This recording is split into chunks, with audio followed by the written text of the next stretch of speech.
welcome to the Cuyahoga County Citizens Advisory Council on Equity. We're gonna go ahead and get started, recognizing that we do not yet have a quorum, but we will do an initial roll call here and capture additional parties as they come in. Okay, I'll start out. Chair Grimes. Present. My understanding is that Mayor Blackwell is running a bit late. Ronnie Cannon. Present. Ron Clayton. Present. Colleen Cotter is excused for this meeting. She had an emergency with legal aid.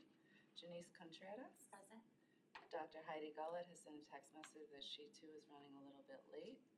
Dr. Marlin is not here, but I have sent him a text message and in seeing if he's planning on attending.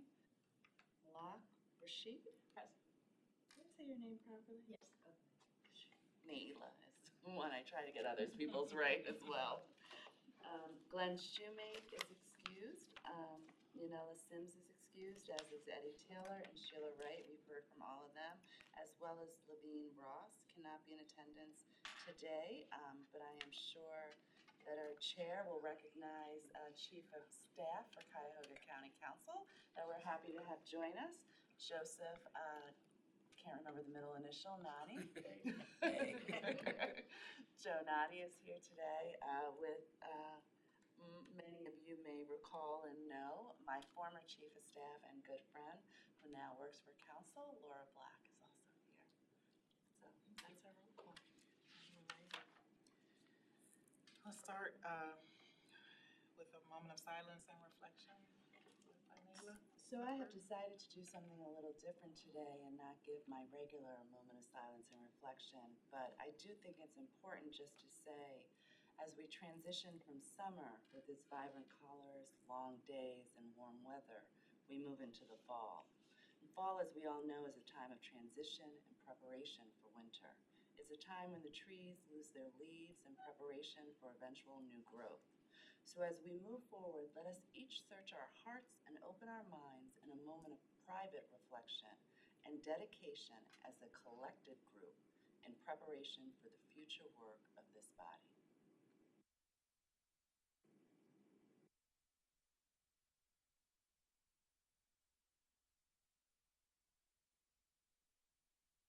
Thank you, Blackbird. I want to acknowledge that the county executive is not here with us today. I did receive a note from him via text message that there are some other pressing issues that require his attention. So I'm thankful to Chief of Staff Eric Janis, who's here with us today, as well as Senior Advisors Sabrina Roberts. Thank you both for being here. I will turn to you for any public comment. Sure. Thank you. Oh, I'm sorry, I skipped public comment. Okay. Thank you, Chair. Thank you, Chair. Yeah, on behalf of Executive Ronayne, who sends his regrets, we have probably been in 10 budget meetings in the last week and a half as we try to tackle what we're dealing with from a budget perspective, so he could not be here today. But I am happy to be here and looking forward to the conversation. Don't have a lot of remarks. I think I spoke at the last case meeting about philosophically how we were approaching things.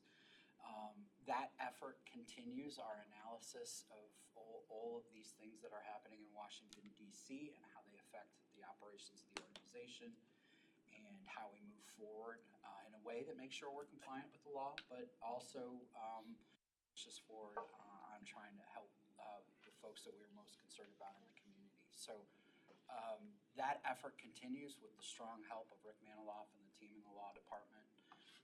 It has been a bit of an undertaking, but we're continuing through it, and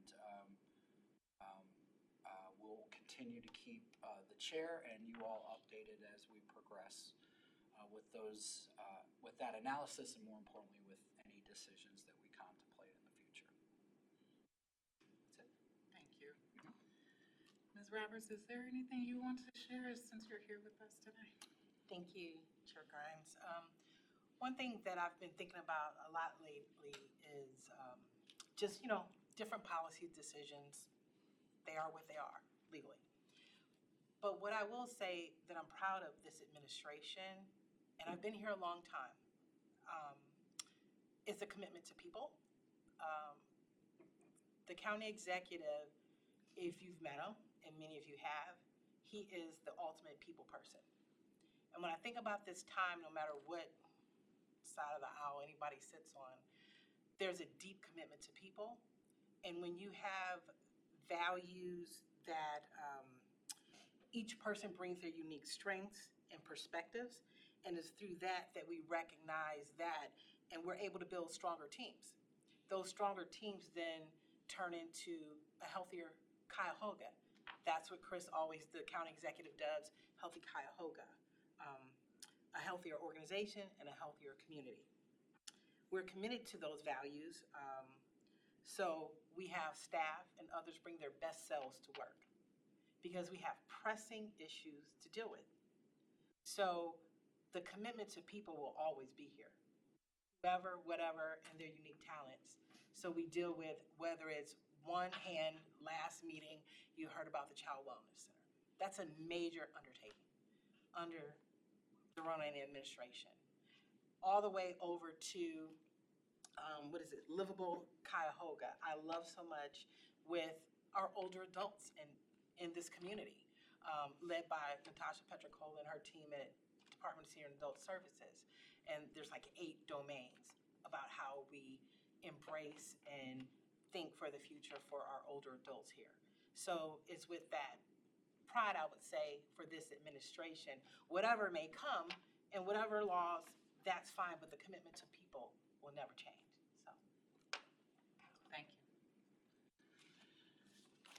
Speaking of, I asked the chair if I could have permission to just say 1 or 2 things to put probably my boss and our chief of staff a little bit on the spot, but the commitment to people that Sabrina talked about reminded me how, if you all recall, Chief of Staff Janice came before us at one of our other meetings and talked about his own personal commitment to some senior level positions that we were looking to fill, and we, the county, were looking to fill, and even asked you all here for your networks, and we shared some of those job descriptions with you. And I think we did, my understanding, Eric, is we did have very diverse pools based on your commitment. And if you can, and I apologize for putting you on the spot, but 2 seconds or so talk about some of those senior level transitions that have happened and that process for evaluating and finding staff. And one of you all know, not to be a spoiler, but it's our sister who's not here, has one of those positions, Levine, so. I appreciate that. Thanks, Nyla. I probably should have mentioned it in my remarks. You've heard the commitment from me on behalf of the entire administration, our efforts as it relates to diversity. We talked about having diverse applicant pools for some of the senior positions in Cuyahoga County, and that we were going to be very intentional as we move forward in filling vacancies and considering and promoting and elevating diverse candidates into positions. I'm really proud to say our last 3 director hires, all since we last met, are all African American appointments. So we have Tony Scott, who's our new director of housing, Levine Ross, who is going to be our new director of homeless services, and Maisha Watkins is now our director of the new Office of Violence Prevention. And so the commitment that we talked about to you all, we're putting forward in practice, and we're going to continue to do that. So thanks for teeing that up, because it is an important message. We're walking the walk, not just talking the talk. Yes. I appreciate you being here. I just ask for an update perhaps on several things. Is there anything you might want to say to us relative to the sheriff's chase and the death of a person? And how are we doing with the new jail process? And where are you with the developments with the Brown Stadium? Okay. Just to name 3 non-controversial. 3 not things. small Little things, Reverend. On the first issue, I candidly won't say much as it is under investigation. I will say, however, the incident happened over the weekend. The sheriff communicated to me, to the executive directly, and to council leadership, both the safety chair and the council president directly. The incident, when it happened, on Monday, our first day back at work, I convened a meeting where I set the expectation that I wanted to be briefed on the entire situation. I wanted to go through the information, the audio, the video myself, so I understood what happened.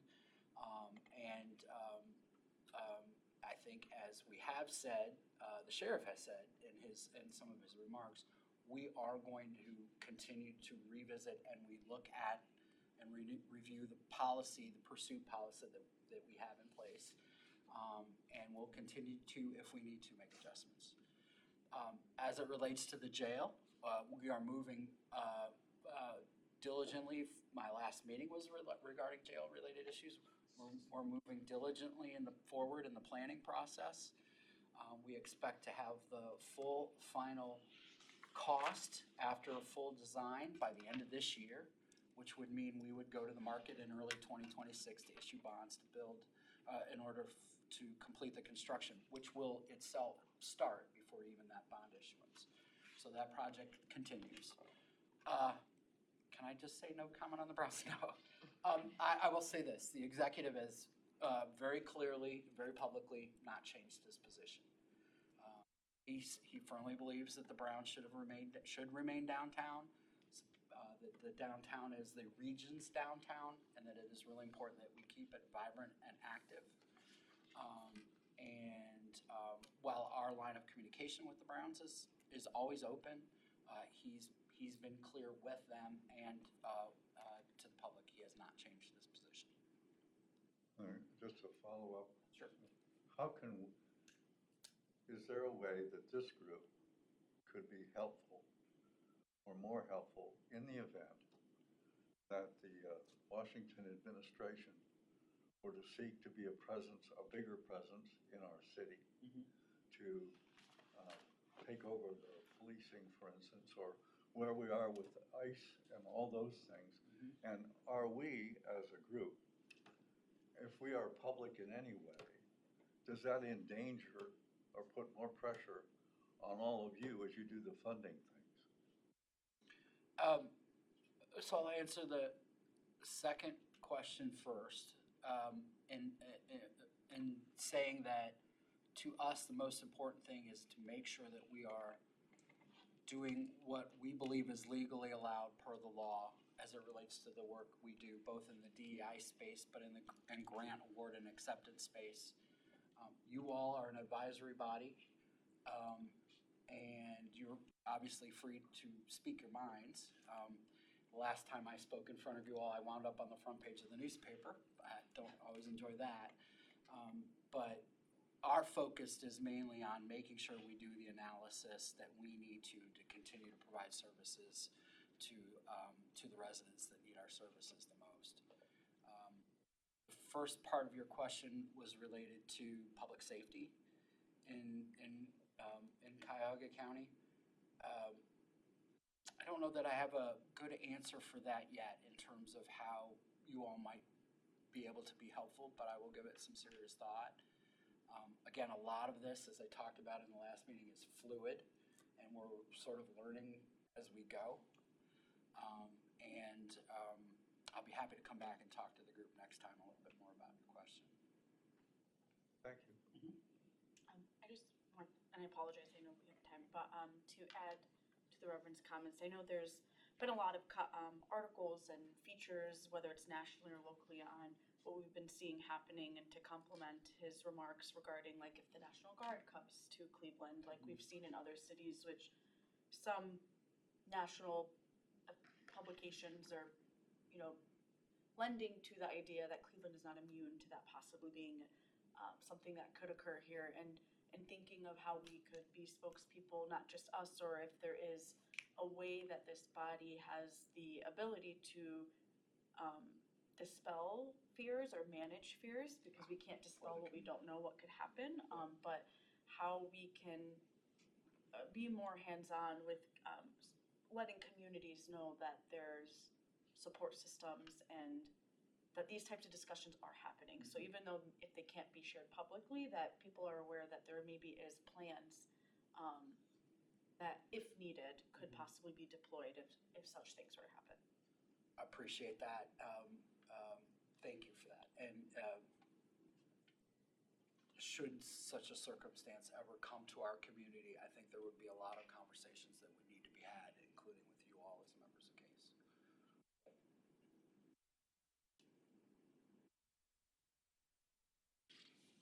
Do want want to say, just in regard to the Central Services campus matter, that we did invite Laurel Demansky Diaz today, and a member of her team is here, but she could not be here to share an update on that process and the progress within it. And so hopefully next meeting that will be possible.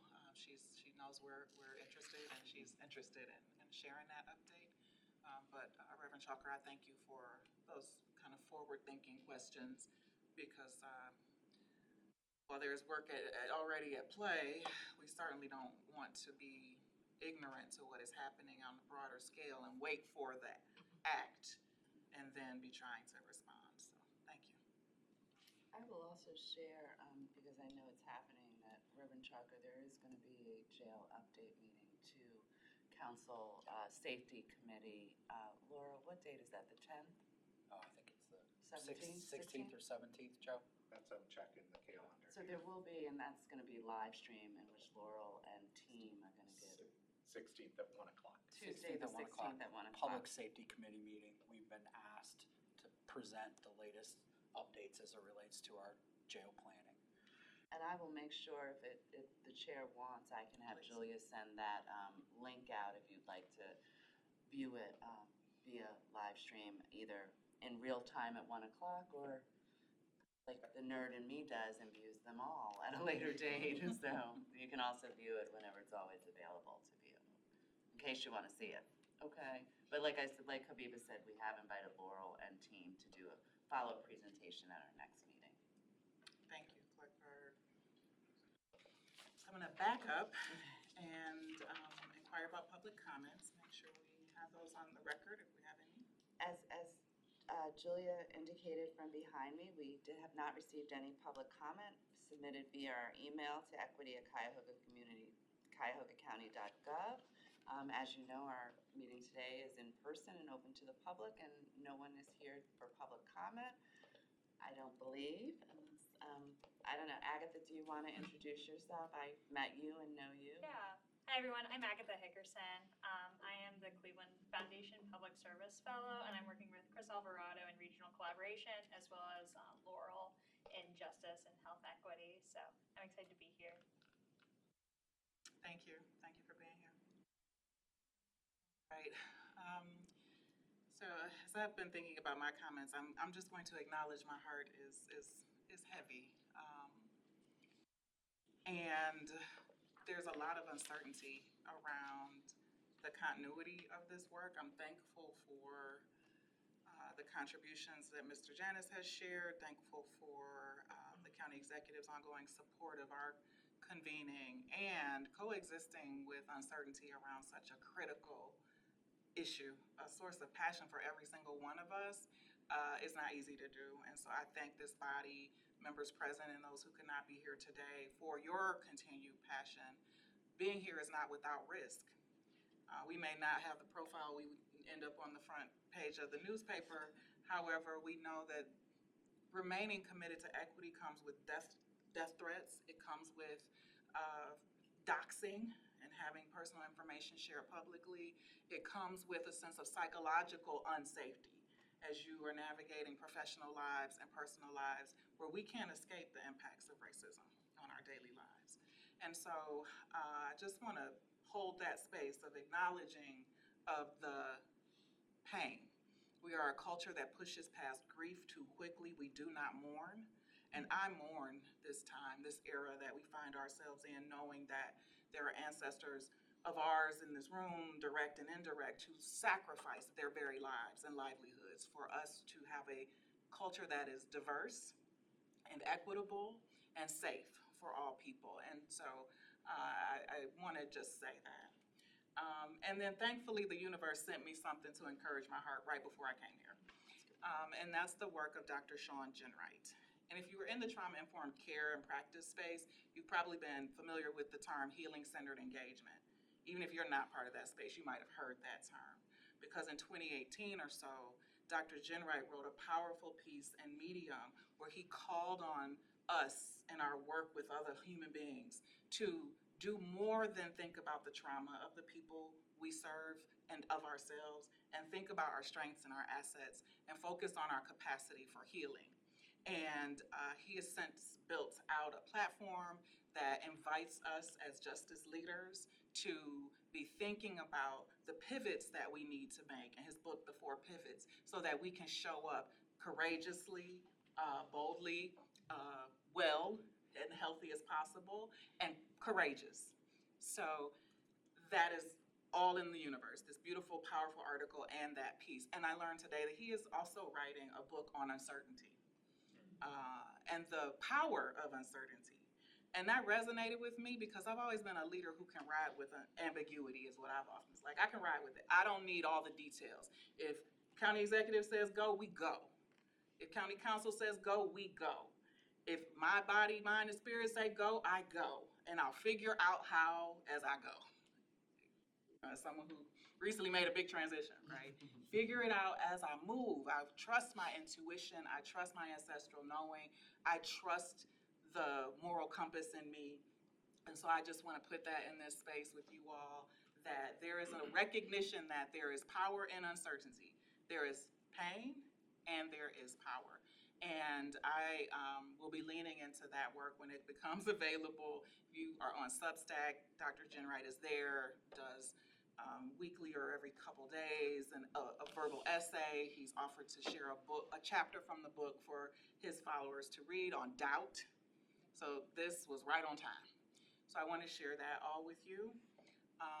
And then I just also want to speak to some of what's happened since we were last together that demands our ongoing courageousness, our ongoing boldness.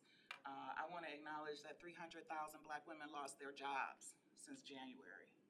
And so the very people that civil rights legislation was created to protect has been weaponized in ways that is causing them to lose their lives and their livelihoods. And when we think about the role that Black women play in household heads and community leadership and spiritual giving or charitable giving, this will trickle down.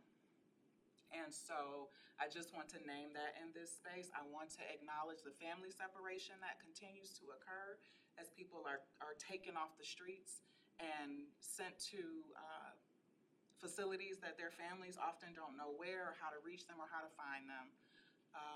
And the children who suffer under that are on my mind. And I want to speak to the worsening conditions in Gaza and the famine and starvation and mass death that is happening there, mass murder that is happening there day to day. I want to speak to the Congo and Sudan as well, where conditions continue to deteriorate. And I bring these things into the space, these realities into the space, because that is what our continued fortitude is needed to be in response to.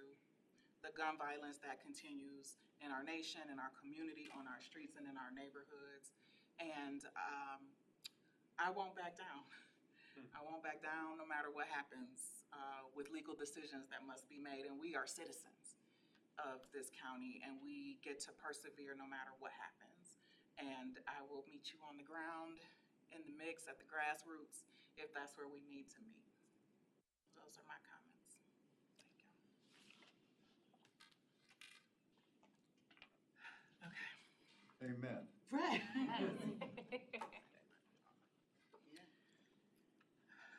Move into new business from here, and we do not yet have a quorum, so we will skip I'll check the on approval of people. minutes. And I'll check, well, Thank you. And the virtual meeting policy. I'm hoping we get a trickle in of folks so we can vote on both these things. The virtual meeting policy, I think, will be very helpful to members who want to be here but are away from the office or home, traveling, things like that, and that would allow them to join the meeting. In the meantime, we'll move to the Equity and Criminal Justice in Cuyahoga County Focus Group, which happened. I want to celebrate you, Mr. Cannon, Member Cannon, for your support and the Supporter Towards Employment. We were able to meet there on site and host 5 community members who were recommended by members of the Justice Subcommittee. So thank you to everyone who was a part of that subcommittee for those recommendations. We had folks from Project Live Services, the Public Defender's Office, and a program titled CASA out of Juvenile Court. And Dr. Wright did a fabulous job of stewarding us through a conversation where folks were able to respond to some pretty specific questions about their personal experiences with the justice system and what they've observed in work and life. And we were graced with the presence of two individuals with lived experience. One of those individuals had suffered the horror of an unjust incarceration, and so they had been incarcerated and had their guilty finding overturned at a later point, and they were released, but carried that experience and the trauma of it in their life, and were able to share that with us in that space. There was a woman who had experienced incarceration in the space with us, and powerfully talked about the role that trauma throughout life and childhood especially contributed to her experiences and winding up in the justice system. And Member Ken and I were able to contribute voice and thought to that conversation as well. So wanted you all to hear about this. We will be careful to not share. I don't want to share much. We do want to respect the confidentiality of the folks who participated. But we've been working at moving our focus groups forward in service to designing a survey for the community that would reach and speak to the hearts of the most impacted in our community by structural racism. And sitting in that space and listening to the individuals present, particularly those whose lives were interrupted and disrupted by the carceral system here in Cuyahoga County, was so powerful. And so as we continue our efforts to bring people into that space, I want to share that it was so worth it, so valuable, so powerful.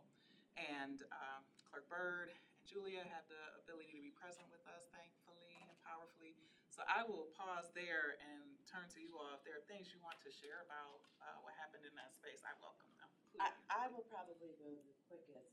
It was, and I will admit to you all that I snuck and shared it with my boss, how powerful I thought the event was, how open, how honest the individuals that Habiba mentioned, to the point where, and it's, I don't think it's funny, although Ronnie and I laughed at me when we sat together and one of the gentlemen was talking, and he was talking about an upcoming play, and I had arrived late, and I said, Ronnie, what's this play he's talking about? And I whispered to Ronnie, and Ronnie said, you know, remember the folks that were, the conviction was overturned, and I was like, the Central Park Five? Because I'm a native New Yorker, so I immediately go to like the Central Park. I was like, is he a Central Park Five person?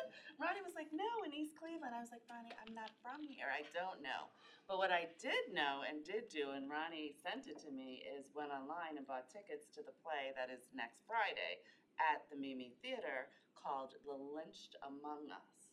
That is the story of these 5 individuals and their wrongful incarceration. I see my sister to my right, Sabrina, writing it down, which means she may be joining me Friday evening at the play.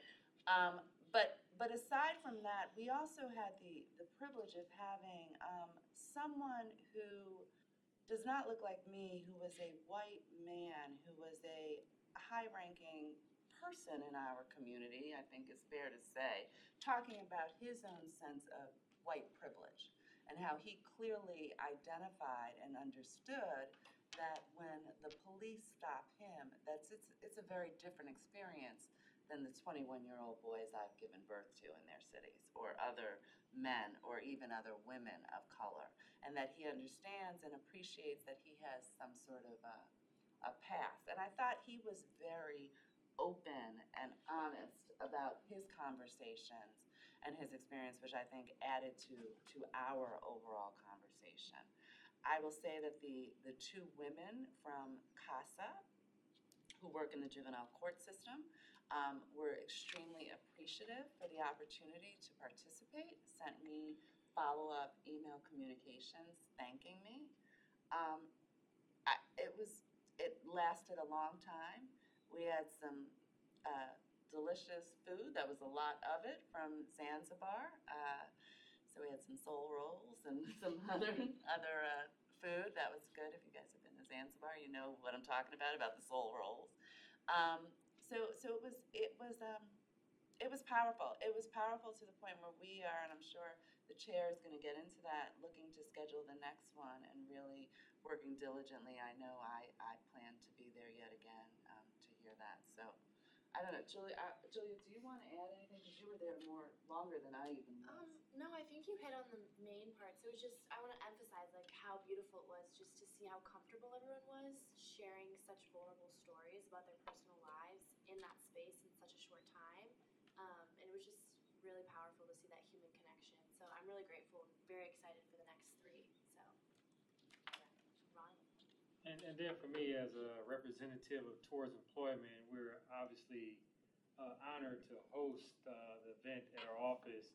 And the reason being is I was selling it to our president, Jill Rizica, why this was important to the work of not only the case committee, but as well as Towards Employment. Because as most of you guys know, workforce is something that's impacting a lot of people in our community. And the opportunity of having a great job because of the criminal justice system, because over 65% of the people we serve has some type of involvement in the criminal justice system. So I think the two kind of correlate and run parallel with each other as to why this needs to take place. And obviously, if it can help the community, it will only help the work that we do with Towards Employment. Because their story is the same story for a lot of the participants that we encounter at Towards Employment. So obviously, as we move forward, we will continue to be honored to host the next several forums at Towards Employment. So thank you. Thank you. Thank you. Any questions about that experience from members? Y'all ready for the next one? Quality of life, thanks to the leadership of Mayor Blackwell and the subcommittee members there, is up to be scheduled. We will probably huddle briefly here and try to narrow down the dates to get that conversation going. And there's been a lot of thoughtful recommendations shared for participants. So we're hopeful it'll be similarly impactful to have that conversation. I have not heard, just to give you my update, I have not heard from Mayor Blackwell yet, but Dr. Gullett is walking in. Okay. I don't know if that means the building or the door or the garage, but she's walking in somewhere. You had us all look at the Right, door. we all look at the door, waiting for Heidi to walk in. So she is en route, and maybe when she comes can talk about sort of. All righty. So we actually decided intentionally to pause on presentations from community members or other parts of the county system because our guests from Director Lockett's office and the Human Resources office have been coming diligently and then having to send their reports and comments in Don't to want to us talk to us. by email, which ain't right. That ain't right. So it was important to me and the subcommittee chairs that we have a in-person update and hear about the happenings in these really critical departments that have really been advancing the work of diversity, equity, inclusion. I always add belonging, based on recommendations that this body put forward now several years ago. So we will go ahead and get started on the Human Resources update. Thank you for being here, Ms. Coleman. Good afternoon. I'm Kimberly Coleman, Human Resources Manager with our Department of Human Resources. So I just have some brief updates on some of the things we are working on as it relates to things that would be very helpful for this committee. So one of our initiatives this year is we've come out with a performance management system for our non-bargaining management and supervisory team. So we have critical part of our leadership and employee development. The performance management program has been started in 2025. So we want to build and sustain it, looking to retain the employees we currently have, keep employees engaged and motivated to grow professionally and build a healthy corporate culture. So managers, our OED, Office of Employee Development, has started training managers and supervisors. They've offered workshops and training opportunities on such topics as how to develop SMART goals, conduct check-in meetings, and provide coaching and effective feedback. So as my role as a supervisor, I have my team. We work together to develop SMART goals. We input them in the system, and we've been having quarterly check-ins. And this is something that we have implemented this year. We sort of look back at performance management, and it's sort of, Clerk Bird knows, it sort of stopped. So we are looking at ways to keep our employees engaged, make sure that we can help develop future leaders, and keep our workforce sustained. So the plan for this year is to complete our quarterly check-ins, and formal performance reviews will be input into our HRIS system at the end of the year. And so this is for non-bargaining staff, so we're looking at possibly moving into the bargaining group maybe starting in next year. So that's one of the major initiatives that we have going on this year from our HR department.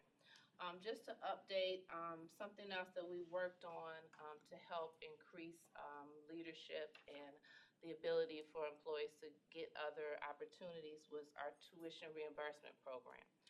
So our benefits team is currently working on updating the website and FAQs to rebrand it so we can get out the information to all the eligible employees.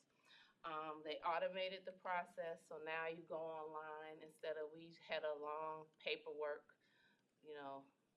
paper. We don't like paper anymore, but it's online. You go in, you put in your courses, you get approval, you add your grades at the end, and you get your reimbursement.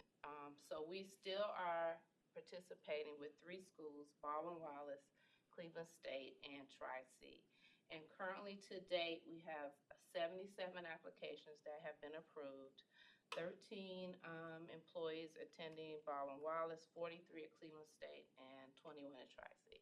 And I myself have been taking advantage of it. I'm finishing my master's in labor relations and human resources at Cleveland State. So keep your fingers crossed that I'll be done this next year. But it's a great opportunity because not only do you get reimbursed, you get a better rate. So for Cleveland State, graduate tuition for fall 2025 is $680 a credit hour. So the agreement with Cuyahoga County, they only charge us $425. So it's a win-win for the employees. And so I even did a testimonial in our newsletter for it. So we're trying to increase enrollment, trying to increase the knowledge. I don't think a lot of employees even know about it. So that's one of the things that we're working on increasing. All you have to do, you be here a year, you get involved, you get your classes approved. It's a win-win. So that's something else that we're trying to work to add to our employee engagement. And then finally, as some of you know, I chair our internal human resources, what was DEI committee, but we have rebranded, so we're the HR Inclusion Committee. And although we pivoted a little bit, we did not pause. We're still committed to making sure that we have an impact within our employee group as well as our community. So moving forward, we have a panel discussion series called Can We Talk? And just back up, a couple weeks ago, we had we've been doing that series for 3 years, and we had a little reunion of our former panelists, 2 who are here in attendance. And we just shared things we had done, some of the past events. So moving forward in September, we're going to keep moving. We're going to do Can We Talk? Conversations That Matter, Your Vote, Your Community, Why Local Elections Matter. So we want to concentrate on the upcoming election. We know it's not presidential or, Senate, but it's very local, which matters. I mean, it's your day-to-day matters. And this time, we're gonna try to stream it live from the Board of Elections, the new headquarters. Because a lot of people don't even know they moved. So we wanna make people aware where the new headquarters is, how you come, how you vote early, when the last day to register, I think is October 6th. What new IDs do you need to bring to vote, and where you drop off your absentee ballots. Because we don't want people on November 6th going down to 30th and Euclid and like, okay, where do I go vote? So I will make sure that I send the information to Julia and Clerk Bird to share with you guys, and you could, watch it live, or like Clerk Bird said, watch it taped later on. And I think that's. Panelists are? We're finalizing the panelists, but we are definitely gonna have a director or representative from the Board of Elections there, since, they're like, we wanna be here because you're here, so that's it. Any questions? Yes. I have 2 questions. Uh-huh. My first question is with the new system that you mentioned, Uh-huh. that is electronic. Is there support for existing county staff who may not have like the digital literacy to navigate it on their own? Yes. We do offer support through not only IT, but through our OED. We have classes that we can set up for help navigating the system. And then our HR team is willing to go in and we do virtual. A lot of the trainings are virtual, so you can actually see where to input and what to do as you're working on even through the performance management, or if you're trying to apply for tuition reimbursement, because it's all online now. And then my second question is to your mention that not many residents know the Board of Elections moved. And I know with not a lot of individuals being online, because I know the Board of Elections posts on their Facebook page and such. Are you aware of any other methods that they're trying to get the word out of their new location? I know I've seen, like you said, online, I've seen different things. I don't know if they mailers, but I've seen a lot of things being posted on the news. I know there was a video that I think our county executive, when they first opened, that I'm sure that we can, rebroadcast. Part of what we were gonna do when we have our panel is maybe do like a little tour, so we could add that link so people could see, okay, this is where I go to drop off my absentee ballot. But I think also what I would ask is for everyone to share as much information, because it is, well, we see, without being political, how important it is to vote. And these normally are elections where you're looking at a 15%, 24% turnout, just because it's no Senate and it's not the president. So, but this is what keeps your potholes filled, your school boards, your garbage collected in your neighborhoods. These are the elections that really, really matter. So as much as we all, can, every time I see something from the Board of Election, I share it on my LinkedIn or Facebook page, just letting people know as much information as we can. I know, obviously I don't think it's a function of your department, or maybe even I was even wondering, like, on the election day coming up, like, will they have staff from the BOE at the old building just to direct people, like, this is our new location? I wonder if that's crossed their mind. Oh, it has. It's Okay. across their minds. Now, whether they'll literally have people there, they will certainly have a big sign there. Yeah. It's already there. Yeah. For So, everybody. so as they've thought through all of this, because really the entire move was built around how do we not disrupt elections and how people can vote. So the Board of Elections team over there, I'll give them a lot of credit. They've been thinking in multiple different ways, how we can communicate out to the community, how we can communicate at the new building, at the prior building. So it's good. Thank you. Yep. I had a question. Yes. If I could ask a couple things. The first, can you share a little bit about College Now and that relationship with Oh, the yeah. county? So we have 2 programs, College Now and True to You, where we mentor, volunteer. Employees can sign up. So College Now, is a program where you can sign up to be a mentor. And I think it's mostly virtual. You have like 2 contacts each month, and then you get together. And we did a panel discussion in April. We did a mentorship. And we had College Now Representative Nikki Price came on, and she just talked about mentorship. And we had a actual employee with our Public Safety Justice Services program. She's a program officer 1, and she went through the program, undergrad and grad. She ended up with her master's, and she talked about the benefit. And I just saw Nikki 2 weeks ago, and I saw her again last week at the Cultures Matter conference by the Greater Cleveland Partnership. And she actually said they have seen an uptick from our employees signing up to be mentors.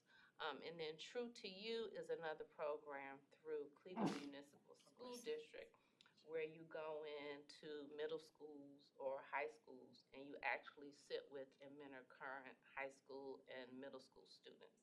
So that's another option that we have for our employees. And we try to work it out where you can go on your time, making sure your supervisor is okay with that. So we talk about that, and we try to increase those opportunities for our employees to make a difference, not just in the building, but outside in the community. That's wonderful. My second question is back in regards to the performance management training. And one of the things that I was thinking about is like, as there's been this effort toward increased diversity of pools of candidates and also hires, a recent McKinsey report came to mind where they talked about women's experiences specifically in the workplace. And the data was disheartening, to be honest, around Black women and their experiences in the workplace. And the role that supervisors and managers have in either creating conditions for belonging for people of diverse backgrounds or being a source of harm. And so I was just curious if there were modules or aspects of that training that support those managers and supervisors and creating those conditions for belonging on teams and in the work environment. Yes, we also have instituted a program. Well, it's really a training. It's workplace civility in the workplace, and it talks about making sure you're creating a sense of belonging, psychological safety for your employees while they're at work. So we have 2 modules. We have a supervisor module and we have a employee module. So, and the supervisors really have shown excitement about it. They've taken it really seriously. I could say, and as in our HR team, we also, we go out and we try to work with our supervisors where we're hearing there's problems.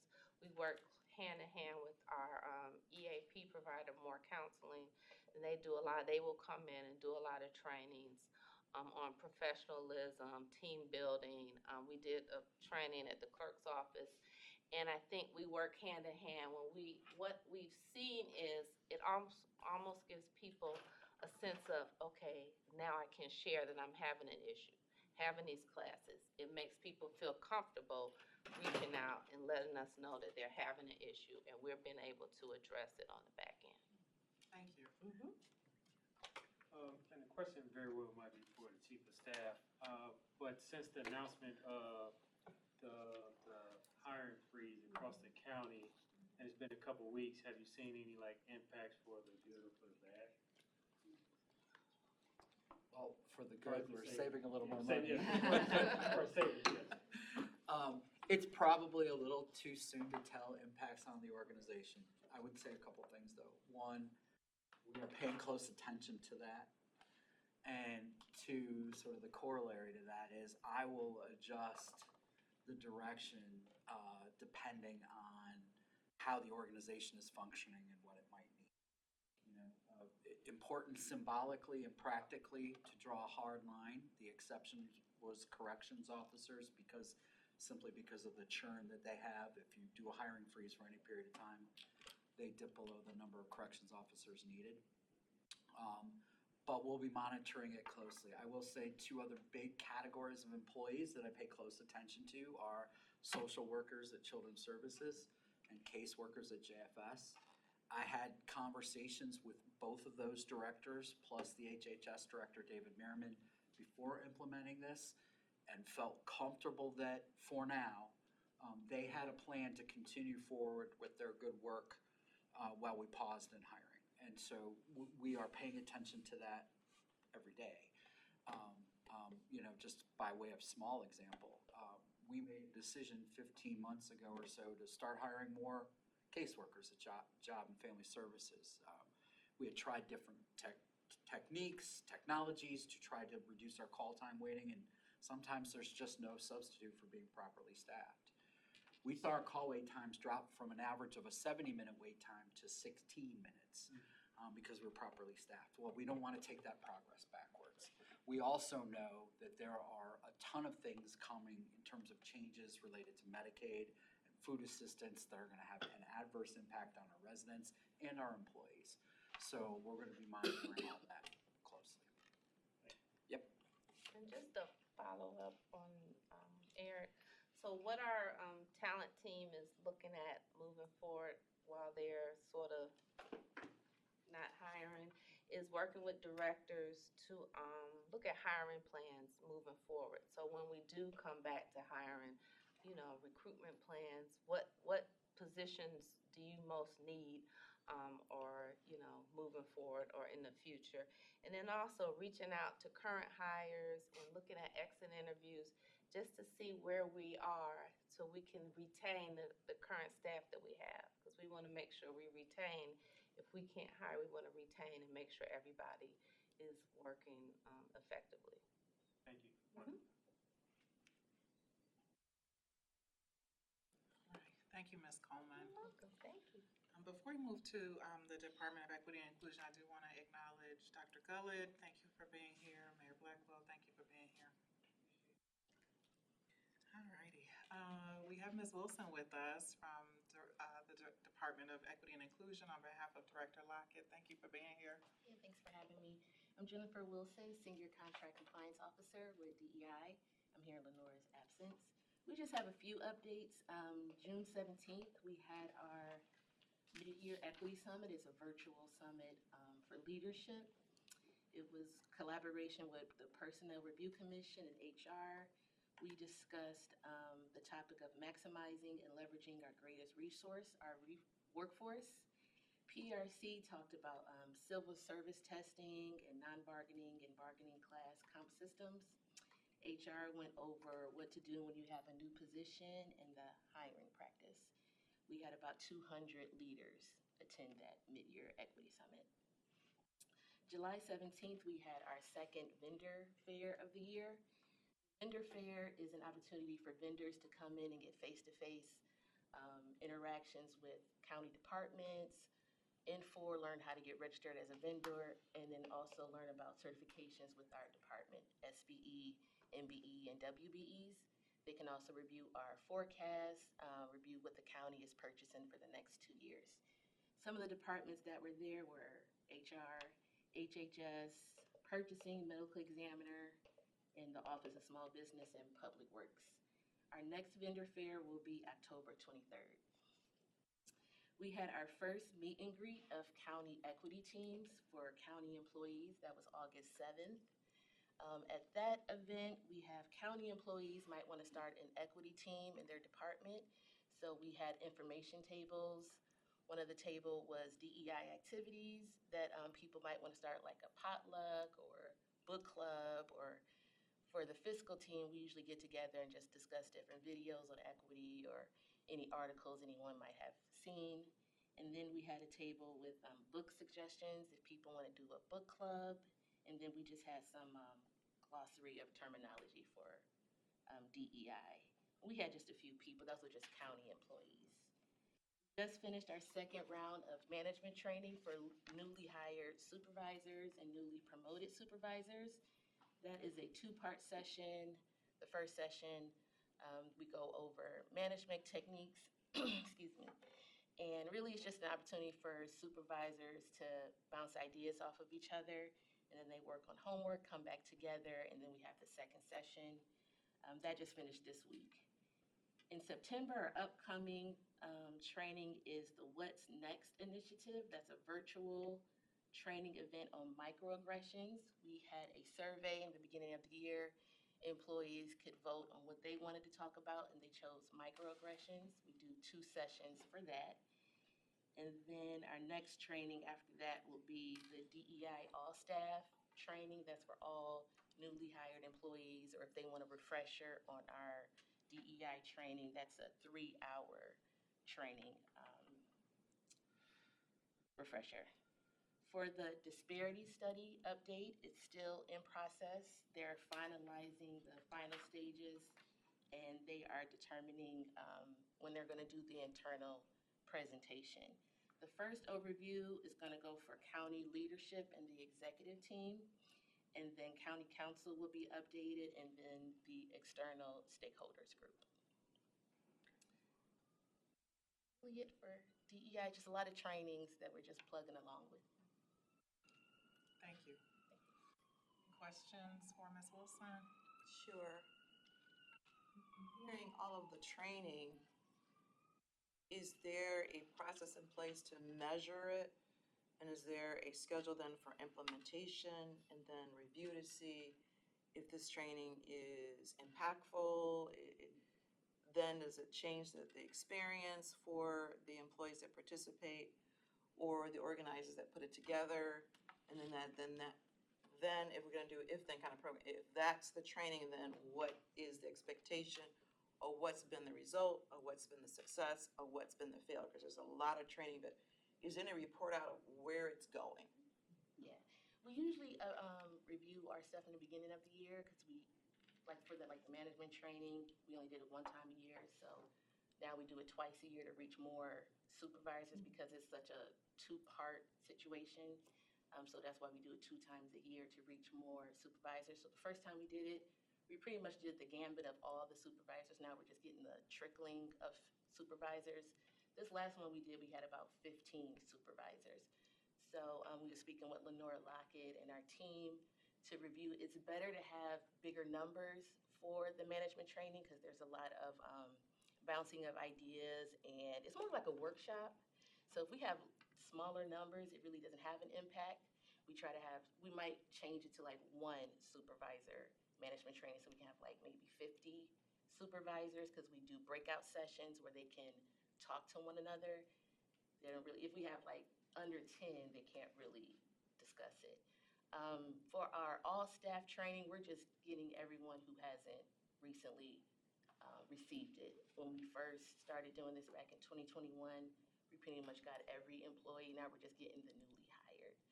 For our What's Next series, we're asking employees, what do they want to talk about? So we do that survey.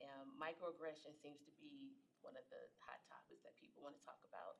So we're pretty much just reaching out to our employees to see what they want to discuss.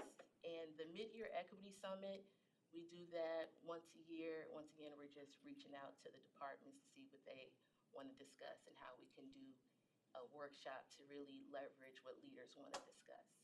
So we usually review everything in the beginning of the year to see how many trainings we're going to have and the audience that we're going to reach out to. I have to dig deeper. So I'm sure there is an employee appraiser evaluation program. Is this training and workshops put together based on goals? Usually in some part of an evaluation, an employee may share what their goals are.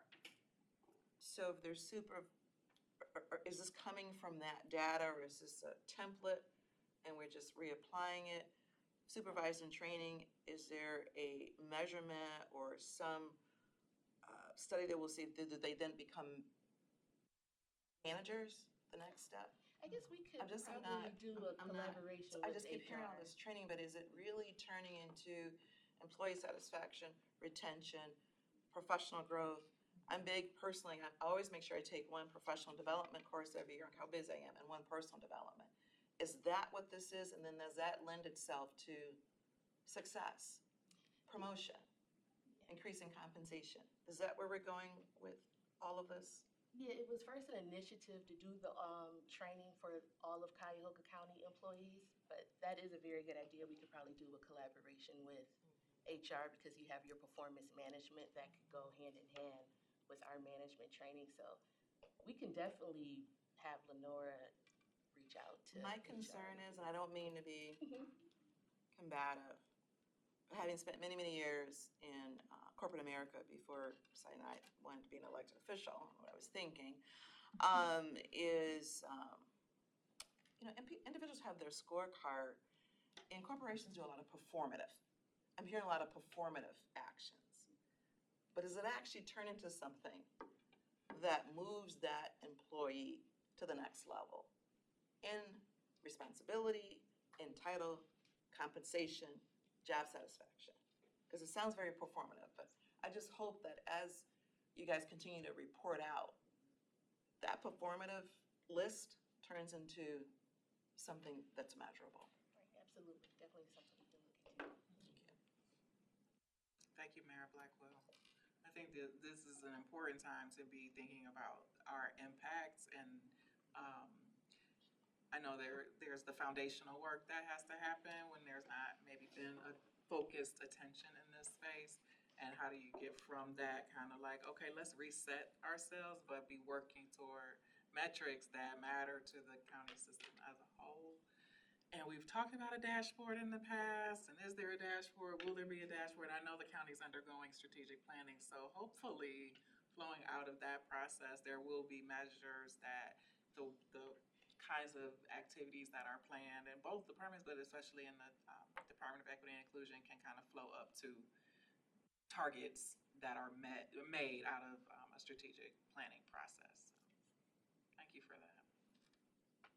Yeah, if I may say, Mayor, just as I contemplate your thoughts, I really appreciate them. I think we do look at some foundational work we had to do, not just on the training side, but frankly on the employee evaluation side. That's not something that has systemically been done much over the last decade that this administration is starting to set an expectation for. We've been building towards it. But you're right, the next step is how do you marry the two, and how is that reflected not just in some sort of performance appraisal, but in discussions between employees and their supervisors.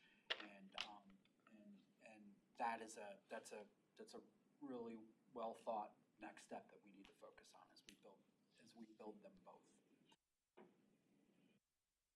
Just a quick question in terms of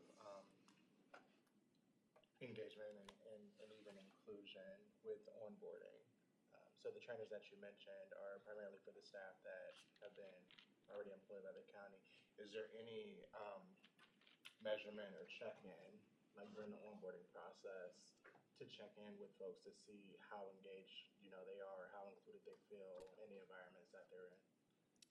We haven't started that engagement with the onboarding. It's something we can definitely look into.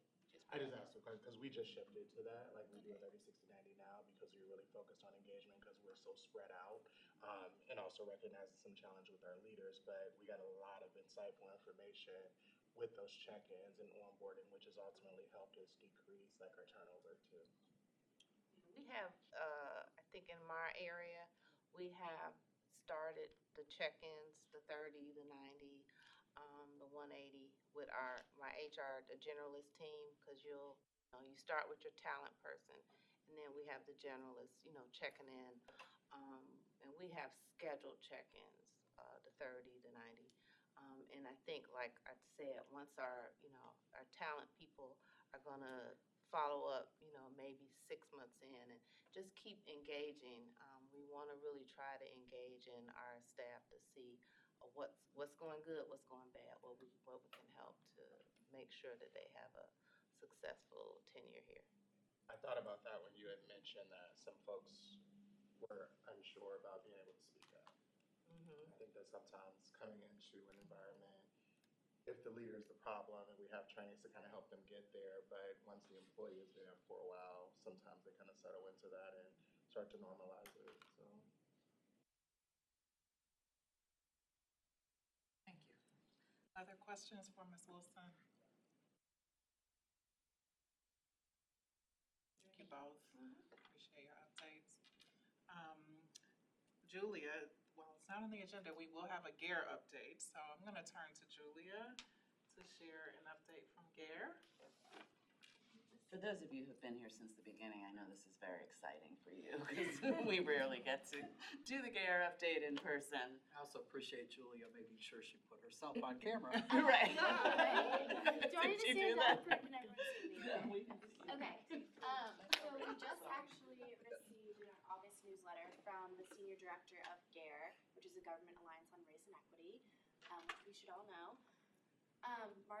Marcia Guthrie, who's the Senior Director, informed GARE members about some resources that are available and also provided a list of suggestions and recommendations to some of the cities that may be experiencing recent militarization from the federal government.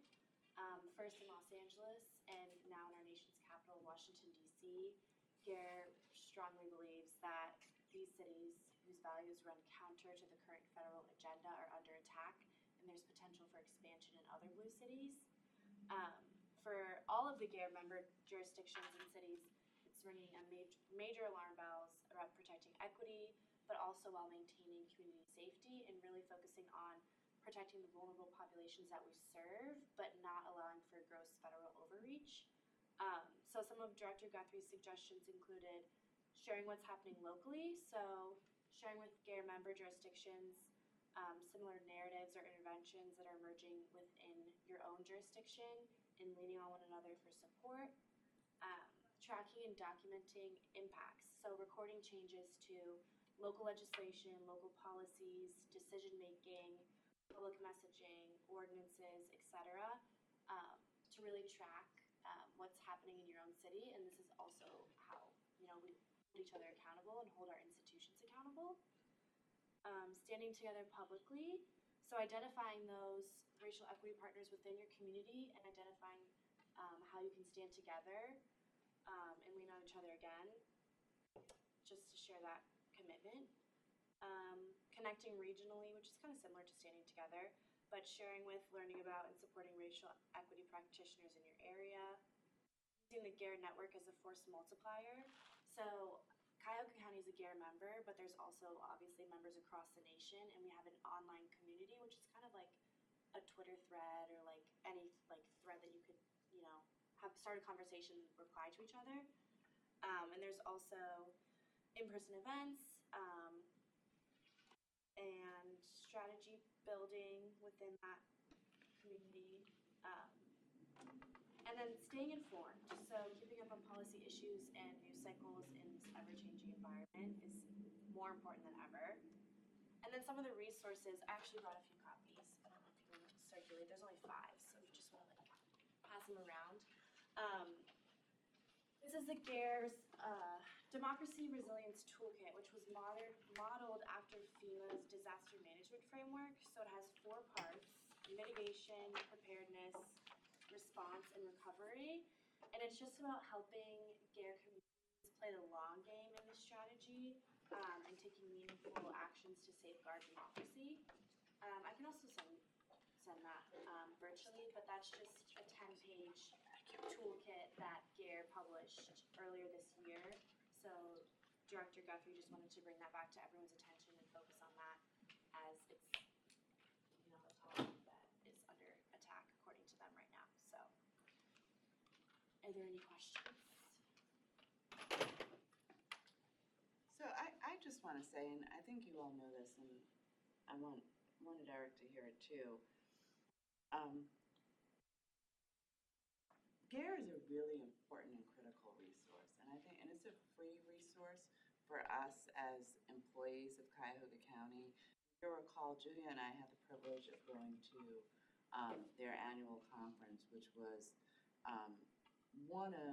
and I've gone to multiple conferences in my life and multiple jobs I've had. and like the mayor, I believe strongly in professional development. That was one of the more powerful conferences I had attended. The keynote, everything, it was just moving. Julia spoke about it, we spoke about it. And I think there are better ways that as a county, and I don't know if I would look to Ms. Wilson for that we should be leveraging the resources offered to us by GARE because it is free. They've pivoted and done a lot online.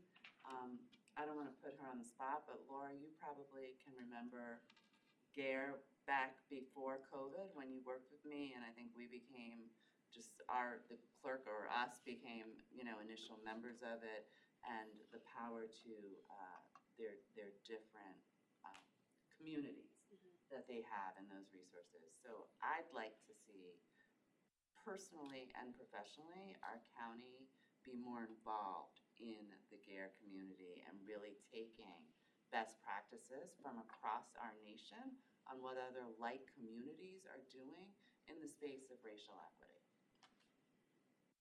But I'm not on the case. No, I offer support for your comments, Clerk Byrd, and thank you, Julia, for that update. I'm reminded of a conversation that Member Shoemate and I had as we were thinking through a flow for a subcommittee meeting that happened earlier this week, and we didn't get to discuss it much, but the need for us to know about, learn more from, and discern the impact of initiatives that are continuing around the country, here locally, in the work of racial equity, that has measurable impact, so that we can look to those examples as instruction or guidance for us as members of this body, and our recommendations and guidance or advisement to the county executive and county council, but also so we sustain hope. And there are places, I think, that GARE might be able to point us to, and resources that we can be pointed to that help us respond to the moment that we're in, but also have our hope reinstilled or supported through those stories of success and possibility and impact. So, thank you. All right. So the bad news is we have not met quorum. So we are not able to vote on Perfect timing. Mr. Janice, you missed a fruitful update from GARE. And we'll follow up with our hopes for the engagement of the county executive's office with resources through GARE. Sure. So unfortunately, we're not able to vote on the minutes from our last meeting, and more importantly, on the, what are we calling it, the virtual meeting policy. So we'll have to come back to that. But thankfully, one of the other hopes we had was to start thinking through re-engagement of county council. And since we have Chief of Staff Nani here from county council and Ms. Black, if you don't mind us putting you on the spot, is there anything you want to add or share from the point of view of county council? No, we definitely, we are going to identify who from council will replace Levine. And I have to have that conversation with the council president because the council does find this group to be very important. So we want to make sure that we're thoughtful in who send over. The administration stole those from us. I was about to say, Joe's still mad at me. But no, I think I'm very happy for her and the new role she's taking on because she'll do great at it.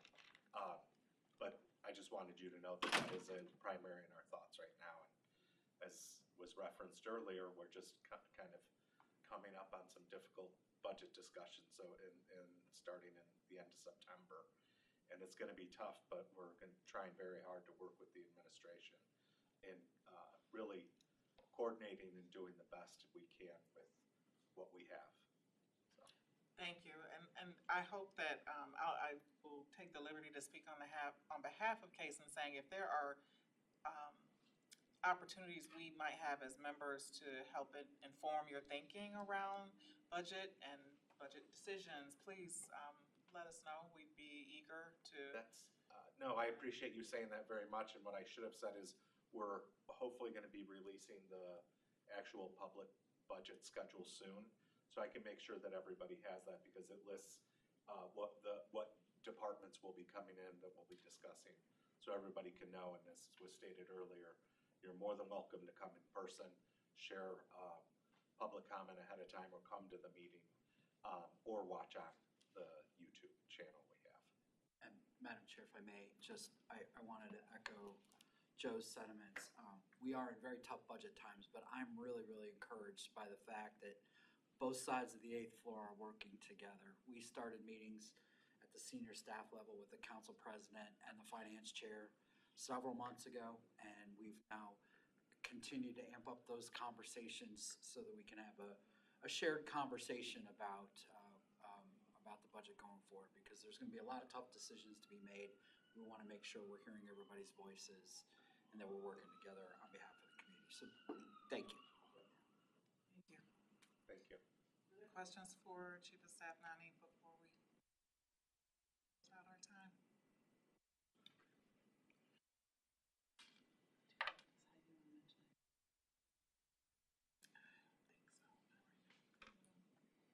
All right, any closing thoughts from members?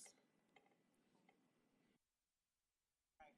Well, I will close with gratitude to County Council and the County Executive's Office for your ongoing commitment to people in this county. I'm proud to be a resident and want to see all of us thrive, and know that there are necessary steps that must be taken for this community to truly thrive and trust, and also will verify that those efforts are delivered on through policy and budget decisions. So thank you all, and with that, I will seek a motion to adjourn.